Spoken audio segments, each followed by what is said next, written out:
સ્વામિનારાયણ. અરે તારીખ આજે 13 ઓગસ્ટ 2026 રોજના અનુક્રમમાં આપણા રામપુરા સ્વામિનારાયણ મંદિર સભા મંડપને વિશે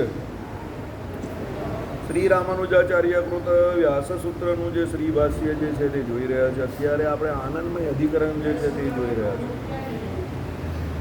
આપણે અત્યાર સુધીમાં એટલે ગઈકાલે શું જોયું તો ભાઈ શું ગૌમુખી મને એમ કે દોડડા પર લટકવું હશે એમ. ના કંઈ નહીં, મને એમ કે દોડડાથી લટકવું હશે એમ. એટલે સૃષ્ટિ પહેલાં નામરૂપનો વિભાગ ન હતો, પછી ભગવાન જે છે તે આ સૃષ્ટિને વિશે વિવિધ રૂપે થયા. એમાં એ ભગવાને જેમ કે પ્રવેશ કર્યો એ ભગવાન જ પોતે એના આયતન એટલે રહેવાનું સ્થાન છે. જે કોઈ જીવ અહીંયા રહી છે તે બધા, અને આયતન બ્રહ્મ પોતાથી એ પ્રવર્તે છે, એટલે એની ઉત્પત્તિ થાય છે. બ્રહ્મ જ એની સ્થિતિ કરે છે. પછી એમ કહી કે બ્રહ્મ જ જે છે તે પોતાનામાં એનો લય કરે છે ઇત્યાદિ અનંત વિશેષો જે કેવળ શાસ્ત્રથી જ જાણી શકાય છે તેનું ઉપરના વાક્યોમાં પ્રતિપાદન કર્યું છે. એની સાથે સંબંધ ધરાવતી બીજા પ્રકરણોમાં પણ નિષ્પાપતવાદી સકલ દોષ રહિતતા, સર્વજ્ઞતા, સર્વેશ્વરતા, સત્યકામતા, સત્ય સંકલ્પતા, સર્વ આનંદના ઉત્પાદક હોવું અને નિરતિશય આનંદી હોવું ઇત્યાદિ હજારો વિશેષો જે બીજા કોઈ પ્રમાણમાં વિષય નથી તે અત્રે પ્રતિપાદન કરેલા છે. એટલે બીજા કોઈ પ્રમાણમાં વિષય નથી થતા એટલે શું છે? પ્રમાણના વિષય નહીં થતા એટલે ભાઈ ભગવાન સિવાય બીજે કયા કોઈ વિષયમાં આટલા ગુણ નથી. ભગવાનમાં જેટલા ગુણ છે એટલા બીજા કોઈમાં ગુણ દેખાય જ તને?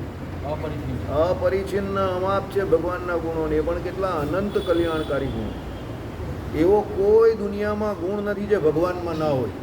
સમજો, એટલે કહેવાનું તાત્પર્ય એવું છે, ભગવાનમાં જેટલા પણ ગુણ છે તેની કંઈક નાનામાં નાની જે કોઈ આપણે ધૂળની રચકણ હોય ને એટલું કંઈક નાનામાં નાના સ્વરૂપે કરીને આપણા જીવમાં એના એ ગુણના લક્ષણો દેખાતા હોય. હવે એવું કહે કે એવા જો 8-10 લક્ષણ કોઈનામાં દેખાય ને તો એ તો બહુ મહાન માણસ થઈ જાય. સમજો, ભગવાનના એવા 8-10 લક્ષણ દેખાય તો બહુ મહાન માણસ. દાખલા તરીકે ભગવાનને કેટલા 16 ચિહ્ન છે, એમાંથી મોટા પુરુષ કોઈ હોય ને એને 1-2 ચિહ્ન પણ જો પગને વિશે દેખાય તો એ બહુ મોટો મહાન પુરુષ કહેવાય. ભગવાનને જે 16 ચિહ્ન હોય છે ને એમાંથી બે હોય તો પણ બહુ મોટો પુરુષ કહેવાય. 4 હોય તો બહુ ખ્યાતિવાળો થાય. બરાબર? સામાન્ય રીતે આપણા પગમાં નીકળે જ નહીં, કારણ કે આપણા પગ કેવો હોય? આપણા માથા જેવા. બરાબર? ચાલો હવે આગળ. એ રીતે અન્ય કોઈ પણ પ્રમાણના વિષય નહીં થઈ શકતા એવા અનંત વિશેષણોથી વિશિષ્ટ પ્રકૃત બ્રહ્મને લાગુ પડતો એટલે તત્ શબ્દ કેવલ નિર્વિશેષ વસ્તુનો ઉપદેશ કરે છે એમ કેવું અસંગત હોય ગાંડાના પ્રલાપ જેવું છે. સમજો કે ભાઈ તમે આટલા બધા પ્રમાણ જે છે અને આટલા બધા પ્રમાણોના જે કોઈ વિશેષણ તે તરીકે એટલે આટલા બધા વિશેષણ જે છે એટલે પ્રમાણના વિષય નહીં થઈ શકતા અન્ય કોઈ પણ, અને અનંત વિશેષણોથી વિશિષ્ટ. ભાઈ ભગવાનમાં કેટલા વિશેષણો છે? અનંત વિશિષ્ટ પ્રકૃત બ્રહ્મને લાગુ પડતો તત્ શબ્દ. પ્રકૃત બ્રહ્મ એટલે અહીંયાનું જે બ્રહ્મ છે ને, આ બધા જીવ જે કયા ને એને આવે છે ને તત્વમસી, એટલે તે તું જ છે એમ. તો એ પ્રકૃત બ્રહ્મને લાગુ પડતો તત્ શબ્દ કેવલ નિર્વિશેષ વસ્તુનો ઉપદેશ કરે છે એમ કહેવું અસંગત કોઈ ગાંડાના પ્રલેપ જેવું છે. એટલે તમે એમ કહો છો કે ભાઈ એ બ્રહ્મ નિર્વિશેષ છે, આટલા બધા અનંત કલ્યાણકારી ગુણોવાળું અને આટલા બધા વિશેષણવાળું હોય ને પછી તમે એને નિર્વિશેષ કેવું, તે તો ગાંડપણ છે ને. સમજો, દાખલા તરીકે મને કોઈ એમ કહે કે હું આ દીપક જેટલો પતલો દેખાઉં છું તો પછી એ તો ગાંડપણ છે, એ ગાંડો થઈ ગયો લાગે. કારણ કે હું કોઈ પણ એંગલથી દીપક જેટલો કે અશોકભાઈ જેટલો પતલો નહીં દેખાતો, આ ભાઈ જેટલો પતલો દેખાઉં છું. બરાબર? હા, એટલે કહેવું હોય તો આ ભાઈ જેટલો પતલો હું દેખાઉં એવું કહેવાય. બરાબર? પણ દીપક જેટલો કે આ ભાઈ જેટલો તો કોઈ ગાંડો માણસ હોય તો મને પતલો કહે. કહેવાનું તાત્પર્ય શું છે? ભગવાનમાં અનંત કલ્યાણકારી ગુણો, અનંત વિશેષણો છે. હવે તમે એને નિર્વિશેષ કઈ રીતે કહી શકો? સમજો, એટલે અહીંયા શું કહ્યું રામાનુજાચાર્યએ કે એ અનંત કલ્યાણકારી ગુણવાળા ભગવાનને કે બ્રહ્મને તમે નિર્વિશેષ કહો એ તો ગાંડા જેવું પ્રખ્યાપન છે. ગાંડો માણસ કે દારૂ પીધેલો કહે ને એવી વાત છે. ત્વમ પદ પણ સંસારીત્વથી વિશિષ્ટ જીવનું વાચક છે. આવી ગયું જો તત્વમસી એટલે પહેલામાં નિર્વિશેષની વાત કરી, હું જરા ઉલટું બોલ્યો, માફ કરજો. બરાબર? હવે ત્વમ એટલે અહીંયા આવે છે, ત્વમ એટલે અહીંયા સંસારી. સાંભળો, પદ પણ સંસારીત્વથી વિશિષ્ટ જીવનું વાચક છે. સંસારીત્વથી વિશિષ્ટ એટલે આપણા જેવો સંસારી જીવ છે એની વાત નહીં કરી અહીંયા ત્વમ શબ્દમાં. પણ અદ્વૈતીઓ શું કહે છે? તે તુચ્છ છે એટલે પેલું જે બ્રહ્મ છે તે જ અહીંયા જીવરૂપે થયું એવું કહે છે. રામાનુજાચાર્ય શું કહે છે? પેલું જે બ્રહ્મ છે તે પણ નિર્વિશેષ નથી. તમે જેને નિર્વિશેષ કેવું છે તે પણ અનંત કલ્યાણકારી ગુણવાળું છે ને અહીંયા તમે જેને જીવ રૂપે કેવું છો એ પણ સંસારી જીવ જેવું ત્વમ શબ્દ નહીં વાપરો. એટલે તત્વમસીમાં ત્વમ શબ્દ જે છે તે જીવને લાગતો નથી. શું કહે છે? સંસારીત્વથી વિશિષ્ટ જીવનું વાચક છે એને પણ નિર્વિશેષ સ્વરૂપનું બોધક માનતા સ્વાર્થનો ત્યાગ કરવો પડે છે. જો મુખ્ય અર્થનો ત્યાગ કરો. મુખ્ય અર્થ શું છે? જહદ એક મિનિટ જહદ જ અલક્ષણા વડે તત અને ત્વમ પદના મુખ્ય અર્થમાં ક્રમવાર ઈશ્વરત્વ અને સંસારીત્વનો ત્યાગ કરી નિર્વિશેષ રૂપે એકતા સમજવી એમ સાંકર વેદાંતનો સિદ્ધાંત છે. જુઓ ઉપર સદાનંદ કૃત વેદાંત સાર. આ વેદાંત સાર નામની એક ચોપડી આવે છે, સદાનંદજીની આવે છે. એમાં આખું જગતગુરુ શંકરાચાર્યનું અદ્વૈત વેદાંત એટલે આખું આ સાંકર વેદાંત સમજાવેલું છે. હવે એમાં શું કહ્યું તે સાંભળો. આ એક લક્ષણા આવે છે, એનું નામ છે જહદ જહલ લક્ષણા. એનું નામ જહદ જહ લક્ષણા. હવે એના વડે શું છે? તત અને ત્વમ. આમાં બે શબ્દ છે તત્વમસીમાં, એક તત છે ને એક ત્વમ છે. એ પદના મુખ્ય અર્થમાં એટલે એ બંનેના જે મુખ્ય અર્થ કરીએ એમાં બે અર્થ થાય છે. એક ઈશ્વરત્વ, તત એટલે ઈશ્વરત્વ, અને ત્વમ એટલે સંસારીત્વ. એટલે તત એટલે કયું? પેલું ઉપરવાળું નિર્વિશેષ બ્રહ્મ. બરાબર? જેને આપણે શું કહીએ? કારણ અવસ્થામાં જે ભગવાન રહ્યા ને તે આપણે એવો અર્થ કરીએ વિશિષ્ટાદ્વૈત વેદાંતવાળા. અને અહીંયા જે ત્વમ એટલે શું કે અહીંયા આપણે આ જીવને વિશે જે અંતર્યામી પણ રહ્યા ને એને આપણે કહીએ. એટલે એ બંને ભ્રમ એક જ છે, ભગવાન એક છે, આપણે એવું કહીએ. ટૂંકમાં શ્રીજી મહારાજની વ્યાખ્યા પ્રમાણે આપણે કહીએ ને તો ભગવાને અન્વય અને વ્યતિરેકપણું કહ્યું છે. તો વ્યતિરેકપણે જે ભગવાન રહ્યા ને અક્ષરધામમાં એ ભ્રમ બધાનું કારણ છે, ભગવાન જ બધાના કારણ છે. તો એને આપણે તત કહીએ. ત્વમ એટલે આપણા બધાની અંદર જે અંતર્યામીપણે રહ્યા ને એને આપણે ત્વમ કહીએ. વિશિષ્ટાદ્વૈતી. અદ્વૈતીઓ શું કહે એ સમજો. એ તો તમને બંને વચ્ચે આજે દિનેશ કાકા મને એ જ કહેતા હતા, મગજ પર હથોડા વાગે છે. આ તો એમ કહે છે વચ્ચે વચ્ચે તું એમ કે વચનામૃત ચાલુ કરતો એમ કે આ તો કન્ટિન્યુ જેટલું તત્વજ્ઞાન જ ચાલે છે. અમે કોઈ અડધો કલાક તો ચાલે, એમાં કાં કંઈ હથોડા વાગે છે. પણ એમની વાત સાચી. એમાં હું ચાલો એકાદ દિવસ પાછું વચનામૃત લઈશું, પેલા લોકોને પૂછીશું તમે વાંચીને આવ્યા તે કે એ તો વાંચ્યા વગેરે જ આવી હશે, એટલો મને પણ કોન્ફિડન્સ છે. એટલે તમારી ઉપર વિશ્વાસ તો લોકોને છે ભાઈ, પૂરેપૂરો છે. બરાબર? ચાલો એટલે નહીં વાંચશે એનો એમ. બરાબર? ચાલો એટલે તત અને ત્વમ પદના મુખ્ય અર્થમાંથી ક્રમવાર ઈશ્વરત્વ અને સંસારીત્વનો ત્યાગ કરી નિર્વિશેષ રૂપે એકતા સમજવી. એટલે અહીંયા શું કહ્યું? તત અને ત્વમ એ બંને શબ્દનો જે અર્થ ઓરિજિનલ થાય છે શું? તત એટલે ઈશ્વર એટલે ઈશ્વરત્વ, અને ત્વમ એટલે સંસારીત્વ. અમે એ બંને અર્થને ગૌણ અર્થ તરીકે લો અને એનો નિર્વિશેષ તરીકે તમે મુખ્ય અર્થ લઈ લો કે એ બંને નિર્વિશેષ છે. એમ આ આપણો અર્થ નથી, કોનો અર્થ છે? જગતગુરુ શંકરાચાર્યના અદ્વૈત વેદાંતનો.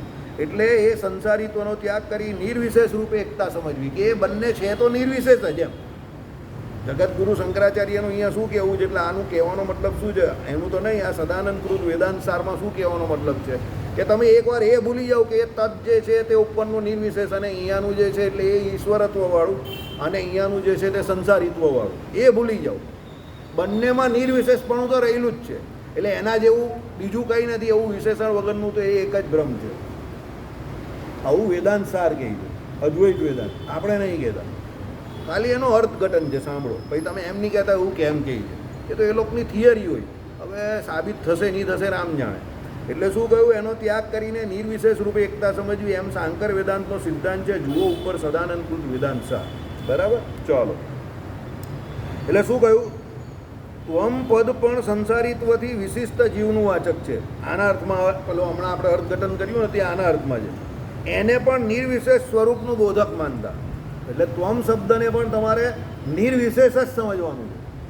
તજ જે છે એ ઈશ્વરત્વવાળું છે એ તો નિર્વિશેષ ખરું, પણ અહીંયા સંસારીત્વવાળું જે ત્વમ જે છે તે પણ નિર્વિશેષ જ છે. બરાબર?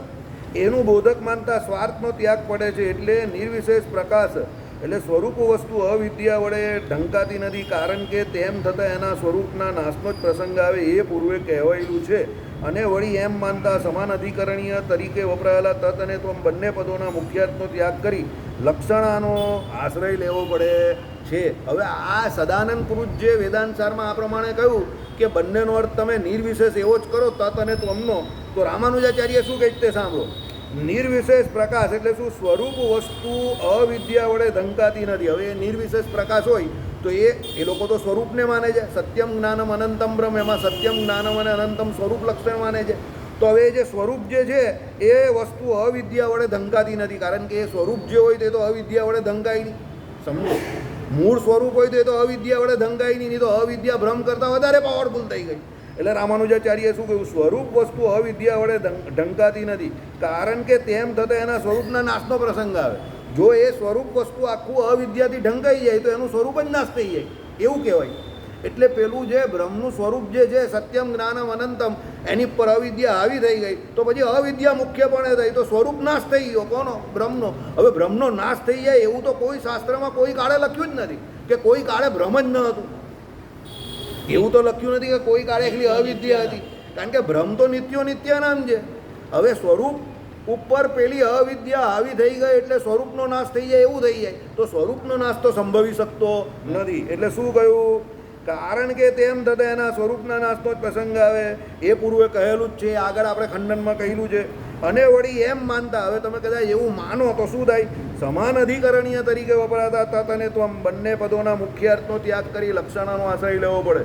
લક્ષણા તો ન છૂટકે જ સ્વીકારવી જોઈએ. વળી બંને પદની લક્ષણા સંભવે નહીં તે માટે જુઓ ચતુસ્તૃતીય વિશેષણ અંશ ઈશ્વરત્વ સંસારીત્વમાં પણ કાંઈ પણ મુદ્દો હોય તો વિશેષણ અંશો જુદો હોવાથી બે જુદા અર્થનું પ્રતિપાદન થાય તો સમાન અધિકરણીય ન બને. એટલે કહેવાનો મતલબ શું છે કે એ બંને વચ્ચે જે સમાન અધિકરણીય સેટ થવું જોઈએ તે સમાન અધિકરણીય આ પ્રમાણે સેટ થતું નથી. સમાન અધિકરણીય એટલે શું એ પહેલાં સમજી જાઓ. અધિકરણ સેમ હોય. અધિકરણ એટલે આધાર. હવે દાખલા તરીકે આપણામાં કહે કે સમાન અધિકરણીય શું છે? તો હૃદય છે. તો એમાં અધિકરણ હૃદય છે તો એને વિશે રહેલા કોણ છે? બે, જીવાત્મા ને પરમાત્મા. તો જીવાત્મા ને પરમાત્મા બંનેનું અધિકરણ કયું છે? હૃદય છે. તો એ સમાન અધિકરણીય કહેવાય. હવે એ આમાં સેટ થાય એવું નથી. કેમાં સેટ થાય એવું નથી? આમાં જે કહ્યું ને એ પ્રમાણે કહ્યું કે ભાઈ વિશેષણાંશો જુદા હોવાથી બે જુદા અર્થનું પ્રતિપાદન થાય છે. હવે એના વિશેષણાંશો જુદા કયા કયા છે? સાંભળો. ઈશ્વરત્વ અને સંસારીત્વ. એક ઈશ્વર છે ને બીજું સંસારીત્વ છે. એટલે શું છે કે ભાઈ વિશેષણાંશ એટલે ઈશ્વરત્વ અને સંસારીત્વમાં પણ કાંઈ મુદ્દો હોય તો વિશેષણાંશો જુદા હોવાથી બે જુદા અર્થનું પ્રતિપાદન થાય અને સમાન અધિકરણીય ન બને. એટલે સમાન અધિકરણીય આમાં પણ બનતું નથી એવું રામાનુજાચાર્યએ અહીંયા કહ્યું. ઓકે, તમે કહેશો કે સમાન અધિકરણ તરીકે આવેલા પદો એક અર્થનું પ્રતિપાદન કરે છે અને તેથી વિશેષણાંશમાં પણ એનું તાત્પર્ય સંભવતું નથી અને તેથી વિશેષણો ખસી જાય છે. વસ્તુના માત્ર એકત્વનું પ્રતિપાદન થાય છે એટલે લક્ષણોનો પ્રસંગ રહેતો નથી. જેમ કે નીલ ઉત્પલ એટલે ભૂરું કમર, એમાં નીલ અને ઉત્પલ એ બે પદો વિશેષ્યની એકતાનું જ પ્રતિપાદન કરે છે. નીલત્વ અને ઉત્પલત્વ એ બે વિશેષણો વિવક્ષિત નથી. કોણ બોલે છે? હવે સમજો, આ આગળ આપણે સમજેલા છે. આ તમને સમાન અધિકરણીય પ્રોબ્લેમ થતો હશે ને વિશેષણમાં બહુ ઇઝી છે, તમને અત્યારે સમજ પાડી દઈશ. નીલત્વ એ ગુણ અને ઉપલત્વ એ જાતિ. બરાબર, આ વાત આપણે આગળ પણ સમજેલા. કેવી રીતે સમજેલા? પેલી ગાયમાં સમજેલા કે ગાય જે છે તે આખી જાતિની વાત કરે છે અને પછી જ્યારે એના રંગોની વાત કરે છે ત્યારે બધા એના લક્ષણોની વાત ચાલે કે કોઈ લાલ ગાય છે, કોઈ ભૂરી ગાય છે, તે પ્રમાણે સમજો.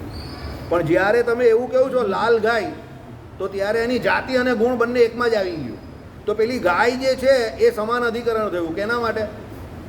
લાલ માટે પણ એને એના શું કહેવાય કે એના ગુણ માટે પણ, બંને માટે. એટલે જાતિ અને ગુણ બંને માટે. કહેવાનો મતલબ શું છે અહીંયા સમજો કે ભાઈ સમાન અધિકરણ તરીકે આવેલા પદો એક અર્થનું પ્રતિપાદન કરે છે. જે બંને પદ જે સમાન અધિકરણ તરીકે વપરાય એક જ અર્થનું પ્રતિપાદન કરે છે. તેથી વિશેષણાંશમાં એમનું તાત્પર્ય સંભવતું નથી. એટલે એના વિશેષણમાં એનો અર્થ લેવો એવું તાત્પર્ય એમાં થતું નથી. તેથી વિશેષણો ખસી જાય. એટલે આમાં વિશેષણો ખસી ગયા. વસ્તુના માત્ર એકત્વનું પ્રતિપાદન કરે છે, એટલે એ વસ્તુ એક જ છે એનું પ્રતિપાદન કરે છે, એટલે લક્ષણાનો પ્રસંગ રહેતો નથી. એટલે આમાં લક્ષણા ના કર્યું. હવે તમે લક્ષણા શબ્દમાં બહુ અટવાતા હશો. લક્ષણા એટલે ગૌણ અર્થ અને એક મુખ્ય અર્થ આવે. હવે તમે સમજો, કોઈ જગ્યા પર વ્યાકરણનો એવો નિયમ છે કે પહેલાં મુખ્ય અર્થ હોય ને તે મુખ્ય અર્થ ગ્રહણ કરવામાં આવે, પણ જ્યાં મુખ્ય અર્થ ન ગ્રહણ થઈ શકે એવો હોય તો પછી ત્યાં લક્ષણા ગ્રહણ કરવામાં આવે. સંસ્કૃત વ્યાકરણનો એવો નિયમ છે. હવે તમે જોજો, રાજેન્દ્ર દાસજી એક જગ્યા પર બોલતા હતા, એક જ શબ્દ છે એના બે અર્થ થાય છે. એક જગ્યા પર એને ઘોડા તરીકે લેવાનો ને એક જગ્યા પર એને મીઠું તરીકે કે એવું કંઈક લેવાનું છે. હવે એ તમારે લક્ષણા એ તમારે સેટ કરવું પડે ક્યારે થાય. હા, સિંધવ બરાબર છે. સિંધવ એટલે ઘોડો પણ થાય ને મીઠું પણ થાય. હવે જો મુસાફરીની વાત ચાલતી હોય તો ઘોડાની વાત આવે, ને રસોઈની વાત ચાલતી હોય તો સિંધવ પેલો મીઠાની વાત આવે પ્રકરણ અનુસાર. પણ કહેવાય સિંધવ જ. બરાબર યાદ થઈ, મને યાદ આવી ગયું. મને ખાલી એક હિન્ટ જોઈએ. મને શું હોય, આ બધા વિષયોમાં આમ થોડોક રસ ઓછો, પણ થોડી હિન્ટ મળે તો તરત ક્લિક થઈ જાય. બરાબર યાદ કરાવ્યું એમાં, આઈડિયા આવે છે. એટલે આમાં શું હોય, તમારે લક્ષણા ક્યારે ગ્રહણ કરવાનું હોય, જ્યારે મુખ્ય અર્થ સેટ જ નહીં થતો હોય તો. પણ મુખ્ય અર્થ એનો બનતો હોય, દાખલા તરીકે સત્યમ જ્ઞાનમ અનંતમ બ્રહ્મ, તો સત્યમ જ્ઞાનમ અને અનંતમ જે શબ્દ જેનો મુખ્ય અર્થ બને છે ને, સત્યમનો મુખ્ય અર્થ શું છે? ત્રિકારબાધિત તત્વ. જ્ઞાનમનો શું છે? સર્વજ્ઞતા. અને અનંતમનો શું છે? સર્વવ્યાપકત્વ. તો એનો મુખ્ય અર્થ સેટ થાય છે, તો પેલો લક્ષણોવાળો અર્થ કેમ લેવાનો? લક્ષણોવાળો અર્થ તમને ખબર છે ને જે એ લોકો લે તે કયો અર્થ છે? સત્યમ એટલે જે જૂઠું નથી તેવું, એટલે જે અસત નથી તેવું, એટલે જે અસત્ય નથી તેવું. જ્ઞાનમનો અર્થ એ લોકો જે જડ નથી તેવું લઈ છે. હવે એ લક્ષણવાળો અર્થ છે, પણ મુખ્ય અર્થ સેટ થાય તો પછી લક્ષણવાળો કેમ લેવાનો? હવે સમજ પડી ગઈ? આ લક્ષણાનો અર્થ આવો થાય. કારણ કે અહીંયા લક્ષણા એટલે મને થયું કે તમે બધા બ્લેક એન્ડ વ્હાઇટ થઈ ગયા, ડબલ બેટરી સિંગલ પાવર. આ લક્ષણા આને કહેવાય. લક્ષણા એટલે શું? ગૌણ અર્થનો સ્વીકાર કરવો એ લક્ષણા કહેવાય. હવે જ્યાં નિયમ એવો છે, જ્યાં મુખ્યાર્થ બરાબર ગ્રહણ થઈ જતો હોય, હવે સત્યમ જ્ઞાનમ અનંતમ બ્રહ્મમાં લક્ષણા લેવાની જરૂર જ કા પડે તમને? સમજો, સ્વરૂપ લક્ષણ બ્રહ્મનું હોય એ સત્યમ જ્ઞાનમ અનંતમ બ્રહ્મ છે. તો એ સત્યમ જ્ઞાનમ અનંતમ બ્રહ્મા જરા આમ બેસ નહીં ભાઈ, આ દરકાને જરા ઉલટાવો પડી.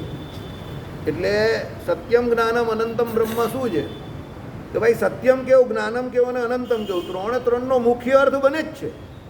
તો પછી એનો લક્ષણવાળો અર્થ ગ્રહણ કરવો જોઈએ નહીં. આ શનિ કેતુ, સમજ્યા?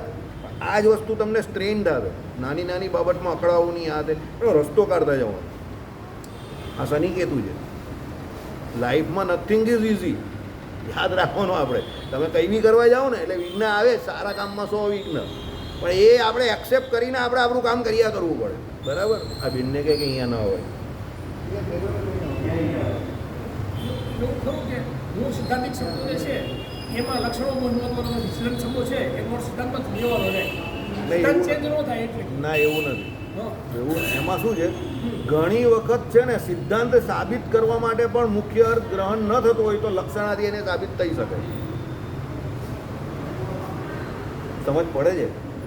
તમારે સિદ્ધાંત કોઈ સાબિત કરવો હોય અને તમારો સિદ્ધાંત સાચો હોય, સમજો, તો એ લક્ષણાથી પણ સાબિત થઈ શકે છે. એવું નથી કે નહીં થઈ શકતો. પણ અહીંયા શું પ્રોબ્લેમ છે કે અહીંયા મુખ્ય અર્થ સીધો બ્રહ્મનો નીકળે છે, કારણ કે બ્રહ્મમાં ગુણ દેખાય છે અને બ્રહ્મમાં ગુણ છે, પણ અદ્વૈતીઓએ ગુણ સ્વીકારવા નથી, એટલે એ લોકો લક્ષણા લઈ લે. એ રામાનુજાચાર્યને વાંધો છે કે જે ગુણ દેખાય છે. જો આમાં આવશે ને તમને આ ઉદાહરણથી સમજ પડશે. વસ્તુના માત્ર એકત્વનું પ્રતિપાદન થાય છે, એટલે લક્ષણાનો પ્રસંગ રહેતો નથી. સમજી ગયો? એટલે લક્ષણાનો પ્રસંગ અહીંયા રહેતો નથી. કેવી રીતે? જેમ કે નીલ ઉત્પલ એટલે ભૂરું કમળ.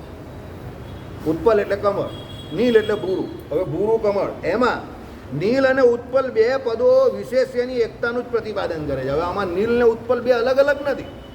સત્યમ કેવું, જ્ઞાનમ કેવું કે અનંતમ કેવું, એ લક્ષણ કોનું છે? તો પેલા એક જ બ્રહ્મનું છે. હવે તમે સમાન અધિકરણીય કેવું, તો એ ત્રણ લક્ષણનું અધિકરણ કેમાં સેટ થાય છે? બ્રહ્મમાં સેટ થાય છે. એટલે બ્રહ્મ એક સમાન અધિકરણ છે. કોના માટે? આ ત્રણ માટે, સત્યમ માટે, જ્ઞાનમ માટે અને અનંતમ માટે પણ. હવે સમજ પડી જાય? સમજો, આપણી પાસે સમય ઓછો હોય છે, ટોપિક અઘરા આવે છે, એટલે પછી ધીરે ધીરે સમજ પડે. લક્ષણ એકમાં જ સેટ થાય છે એ બ્રહ્મમાં.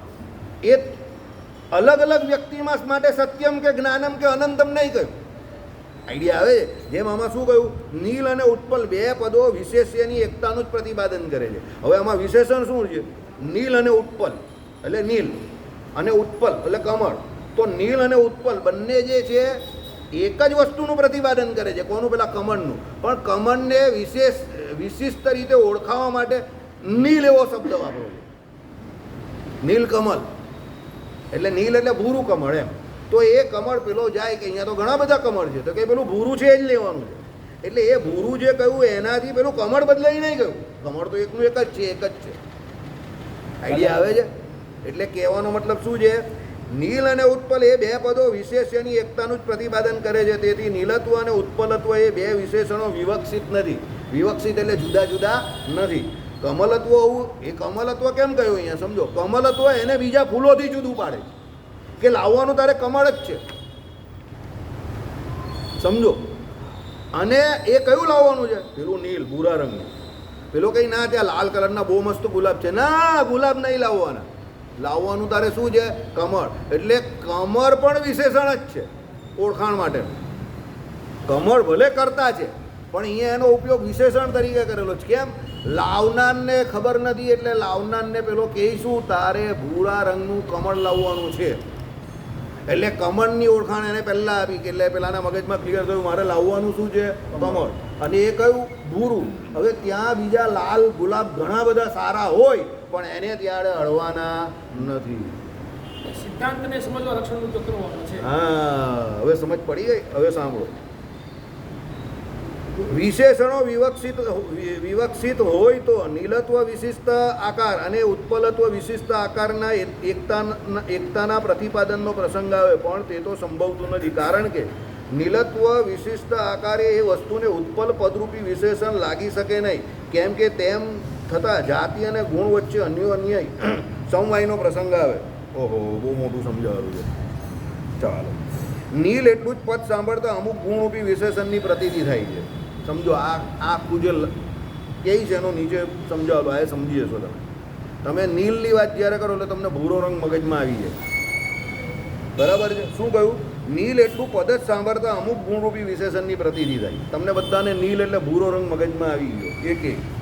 પણ જ્યારે નીલ ઉત્પલ એમ ઉત્પલ પદની સાથે એનું સમાન અધિકરણીય સંભળાય છે તે વારે એ ગુણરૂપી વિશેષણની પ્રતીતિ બંધ થાય છે. કારણ કે નીલત્વ અને ઉત્પલત્વ એ બેની એકતા સંભવતી નથી. એક ગુણ છે ને બીજી જાતિ છે. સમજો. હવે તમને જ્યારે એમ કહ્યું કે નીલ ઉત્પલ, તો નીલ ઉત્પલ એટલે એ ભૂરા રંગનું તો છે પણ ભૂરો રંગ એકલો નહીં. ભૂરા રંગનું એની જોડે તમારે કમળ લાવવાનું છે. તો એક નીલ છે તે ભૂરું છે, હવે એ ગુણ છે, અને પેલું બીજું જે કમળ છે તે જાતિ છે. એટલે કહેવાનો મતલબ શું? લાવવાનું શું છે? ભૂરા રંગનું, અને જાતિ કઈ? કમળ જ. ફૂલ કે ગુલાબ કે બીજું કંઈ નહીં એમ. આઈડિયા આવે છે જે કહેવા માંગે છે? એટલે શું કહ્યું કે ભાઈ પદની સાથે એનું સમાન અધિકરણીય સંભળાય છે તે વારે એ ગુણરૂપી વિશેષણની પ્રતીતિ બંધ થાય છે. ઓકે. કારણ કે ગુણરૂપી વિશેષણની પ્રતીતિ બંધ થાય છે કારણ કે નીલત્વ અને ઉત્પલત્વ એ બેની એકતા સંભવતી નથી. એક ગુણ છે અને બીજું જાતિ છે. તેથી આમ નીલત્વ અને ઉત્પલત્વ રૂપી વિશેષણાંશને છોડી દઈ માત્ર વિશેષ્યની જ એકતા સમજવાની હોય છે. આમ કરવું તે લક્ષણાનો આશ્રય લેવો પડ્યો એમ ધારું નહીં. કારણ કે વાચ્યાર્થમાં પ્રધાન અંશ જે વિશેષ્ય અંશ છે તે તો કાયમ રહે છે જ. વિશેષણ અંશ અવિવક્ષિત હોય છોડી દેવાય છે એટલું જ. અવિવક્ષિત અંશ છોડી દેવાય એથી કાંઈ લક્ષણા કહેવાય નહીં. ઉભય પદની લક્ષણા ગણવાનો પ્રસંગ આવે પૂર્વોક્ત દોષ ઉપર જુઓ પાના નંબર 108નો આ પરિહાર. એટલે પાના નંબર 108 આપણે પાછું એકવાર જોવું પડશે. કંઈ નથી, આ પણ ઇઝી જ છે, એટલું બધું કંઈ અઘરું નથી. શાંતિથી સાંભળો શું કહે છે. સમયની જરા આજે મર્યાદા ભૂલી જજો. પહેલાં શું કહ્યું તે સાંભળો. પહેલાં શું કહ્યું? એક ગુણ છે ને બીજું જાતિ છે. ત્યાં સુધી તમને સમજ પડી ગઈ. ગુણ કયો છે? નીલત્વ. અને જાતિ કઈ છે? કમળ. હવે અહીંયાથી સાંભળો. તેથી આમ નીલત્વ અને ઉત્પલત્વ રૂપી વિશેષણાંશને છોડી દે. હવે અહીંયા વિશેષણાંશ જે કયા ને, વિશેષણાંશ કયા? નીલત્વ અને ઉત્પલત્વ, એ બંનેને સાઈડ પર મૂકો. માત્ર વિશેષ્યની જ એકતા સમજવાની હોય છે. વિશેષ્ય કયું છે? કમળ. એક એની તમારે એ પકડી રાખવાની છે. બરાબર છે? આમ કરવું તે લક્ષણાનો આશ્રય લેવો પડ્યો એમ ધારવું નહીં. હવે તમે જે આમ કર્યું કે એકલી કમળની જ વાત કરી અહીંયા, તો એ તમે લક્ષણાનો ઉપયોગ કર્યો એવું નહીં માનતા. અહીંયા રામાનુજાચાર્ય એવું કહે છે, સમજો કેમ? સાંભળો. કારણ કે વાચ્યાર્થમાં, એટલે તમે વાંચો છો તે અર્થમાં, પ્રધાન અંશ જે વિશેષ્ય અંશ તે તો કાયમ રહે જ છે. તમે જ્યારે વાંચો છો ત્યારે પ્રધાન અંશ જે વિશેષ્ય અંશ તે તો કાયમ રહે છે. વિશેષ્ય તો કાયમ રહે જ છે ને. કેવી રીતે? પેલા ઉત્પલત્વ જે કહ્યું એમાં કમળ જે પ્રધાન અર્થ જે છે તે કમળ તો અંદર વાચ્યા તમે વાંચો છો ત્યારે કમળ તો નીલ ઉત્પલત્વ, એટલે ઉત્પલત્વની એની અંદર કમળ આવી જ ગયેલું છે ઓલરેડી. બરાબર? એટલે શું કહ્યું? કારણ કે વાચ્યાર્થમાં પ્રધાન અંશ જે વિશેષ્ય અંશ તે તો કાયમ રહે છે જ. વિશેષણ અંશ અવિવેક્ષિત હોય છોડી દેવાય છે એટલું જ. વિશેષણ અંશ જે કહ્યું, વિશેષણામાં શું છે? નીલ. એ અવિકસિત છે. અવિકસિત એટલે એ એમાંથી જુદું નહીં પડતું. વિકસિત એટલે જુદું પડવું. એ જુદું પડે છે એટલે શું કહ્યું? વિશેષણ અંશ અવિકસિત હોય છોડી દેવાય છે એટલું જ. એટલે એને છોડી દીધું, એટલે એને પકડું નહીં, એને છોડી દીધું. એમ અવિવેક્ષિત અંશ છોડી દેવાય એથી લક્ષણા કહેવાય નહીં. એટલે તમે અવિકસિત અંશ અહીંયાથી છોડી દીધું એટલે એને તમે નીલ શબ્દને છોડી દઉં એટલે તમે લક્ષણા છોડી દીધી એવું કહેવાતું. એટલે એને લક્ષણા કહેવાય નહીં, એટલે એને લક્ષણા લીધી એ નહીં કહેવાય. ઉભય પદની લક્ષણા ગણવાનો પ્રસંગ આવે એ પૂર્વોક્ત દોષ એ જુઓ ઉપરનો આ પરિહાર. ઉભય પદ એટલે બે પદનો, બે પદની લક્ષણા. સમજો, લક્ષણામાં શું હોય? કોઈ એક પદની તમે લક્ષણા લઈ શકો. દાખલા તરીકે આમાં જે કહું ને સિંધુ જેવું, સિંધવ, તો કોઈ એક પદની તમે બબ્બે પદની લક્ષણા કઈ રીતે લઈ શકો? આમાં તો સત્યમ છે, જ્ઞાનમ છે ને અનંતમ છે. એમ ત્રણ પદની તમે લક્ષણા લેવાની વાત કરો છો. એકની લક્ષણા શું લીધી? સત એટલે કેવું? જે અસત નથી દેવું. પેલું જ્ઞાનમનું કેવું? જે જળ નથી દેવું. એવી રીતે તો કોઈ એક જગ્યા પર કોઈ એક પદની લક્ષણા લઈ શકાય. તમે તો બબ્બે પદની એકી સાથે લક્ષણા લેવું છો. એટલે એ તમે વ્યાકરણની દ્રષ્ટિએ જે કરો છો તે બરાબર નથી. સમજ પડી ગઈ? મેં તમને શું કહ્યું? પોદા પહાડ નીકળા ચૂવા એવું છે. આ એક મિનિટ અશોકભાઈ પ્લીઝ. આમાં છે ને આટલા બધા લોકો બેઠેલા છે તેની જે સાંભળે છે ને એને પણ બહુ અઘરું પડે છે. ના, હકીકતમાં અઘરું જ છે. This is more of technical. હવે આ શું છે? એકચ્યુઅલી વ્યાકરણનો વિષય છે. આ વેદાંતનો વિષય પણ નથી. એટલે આને આ સિદ્ધાંત કરતાં વધારે સિદ્ધાંતની અંદર વ્યાકરણને જે ઉપયોગમાં લઈને એની ટેકનિકાલિટીઝનો ઉપયોગ કરેલો જ ના એ છે.